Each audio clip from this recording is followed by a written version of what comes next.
Today's very latest news coming to you first from the fabulous Pattaya Media Group here in Pattaya. And if you could like and subscribe, that would be amazing. Thank you. As issues continue to affect the military situation along the Cambodian border, it's worth noting that exactly 1 year ago, the Thai military ordered the closure of permanent and temporary border checkpoints, with exceptions granted solely for humanitarian purposes. Prime Minister Anutin Charnvirakul has ordered the revocation of appointments for any civil servants found to have gained positions through the national examination fraud scandal. Insisting that those who passed legitimately have nothing to fear, he warned that those proven to have paid bribes could face not only dismissal, but also the possibility of being permanently blacklisted from future government employment. The Prime Minister held a meeting with senior officials at Government House yesterday morning to discuss the widening scandal. He confirmed that each case would be reviewed individually, with action taken against anyone found to have cheated. The investigation centres on allegations that thousands of applicants paid sums of up to 800,000 baht rather than sit and pass the examinations fairly. Thai media are now watching developments closely amid speculation that the sons and daughters of several well-known families may be among those affected. Earlier this week, reports began to emerge suggesting that households across the country had unknowingly been paying for public street lighting through their electricity bills.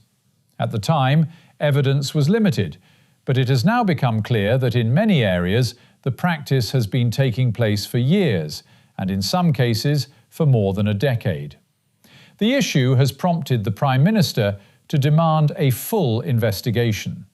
Homeowners already struggling with rising utility costs may have been footing the bill for public lighting without their knowledge. Mr. Anutin has instructed the Energy Ministry, the Metropolitan Electricity Authority, and the Provincial Electricity Authority to determine how the charges arose, when the practice began, and whether the costs were indeed passed on to consumers. Asked whether the government would intervene if that proves to be the case, he replied simply that action would be taken. The Department of Thai Traditional and Alternative Medicine has meanwhile issued new penalty guidelines for cannabis businesses that fail to comply with reporting requirements.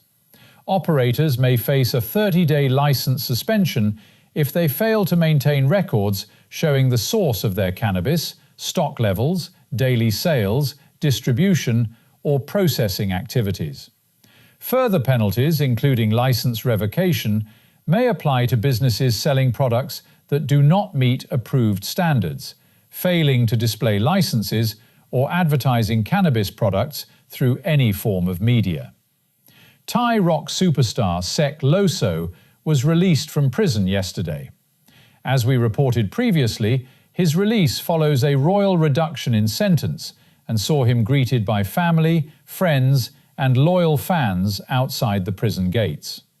Clearly emotional and relieved, the singer vowed never to return to prison.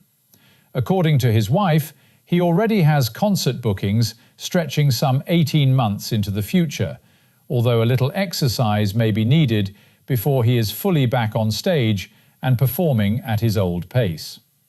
Closer to home, in Pattaya, another Pakistani national has been arrested following the detention of 4 fellow countrymen earlier this week over an alleged herbal medicine scam targeting tourists. Police had been monitoring one of the shops linked to the operation when they observed the 37-year-old entering the premises and later leaving carrying an envelope of cash. According to investigators, he was responsible for collecting commission payments from the salesman who persuaded tourists to buy the overpriced remedies. Shop staff quickly confirmed his role, and he now joins the others in police custody. Authorities also carried out a joint undercover operation this week, resulting in the arrest of 25 illegal foreign workers on Koh Larn and in the Pattaya area. Officers from the Chonburi Provincial Employment Office and Immigration Bureau travelled to the island disguised as ordinary passengers after social media complaints suggested large numbers of undocumented workers were being employed there. Checks were conducted at restaurants, construction sites, beach chair and umbrella rental businesses, and other locations across the island's beaches. Most foreign workers were found to be properly documented. However, 25 individuals were found to be working illegally and now face further investigation. And there are now just a few days to go until voters choose Pattaya's next mayor, who may or may not be the familiar face currently occupying the office. With all parties campaigning hard, it is shaping up to be one of the city's most closely watched local elections in years. The usual alcohol sales restrictions will come into effect around polling time, although the good news for many residents is that the restrictions apply only in areas directly involved in the voting and not across the wider region. And finally, the weather. Another scorcher is on the way.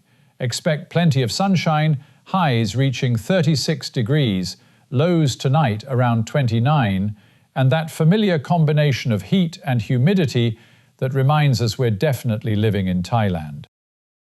Local and national news today from fabulous Pattaya Media Group. And to get a notification every time we release another bulletin or program, like and subscribe to our channel, Fabulous Pattaya Media Group, by using the link below.